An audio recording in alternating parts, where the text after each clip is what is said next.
আভা, আভা, আভা, আমার ফ্যামিলিতে কেউই নাই, আমার এক স্বামী আছে, কেউ আসতো কোথায় কই গেছে জানি না। এই ভিক্ষা করে বাতারতে উড়াতে পারলে ওদের নাই না। রাইতে বেলা রে বই ১,৫০০ দিয়ে যায়, এই দিয়ে রাইতে করে ভাত খাই। সমস্যা তার এই জায়গার হাঁটিতে ভাঙ্গা, সে কোনো কাম করতে পারে না।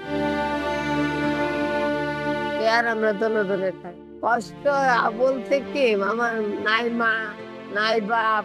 আমার যে পালছিল সেই বাপটা মারা গেছে, শুধু আছে সে মারা।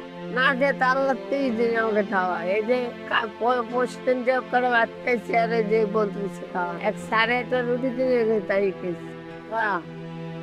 আভা, আভা, আভা, তুই আমাকে আসবে কোথায়? আমাকে কেউ রাস্তা দিতে দেওয়া যে আমাকে ৫০০ টাকা দিচ্ছে, কিংবা একটা পানির ডালা দিয়ে দিচ্ছে জ্বালার মধ্যে দিয়া, সেটাই এই আত্মা নিয়ে পরে খাবো, এও তো আমাকে কেউ দেয় না।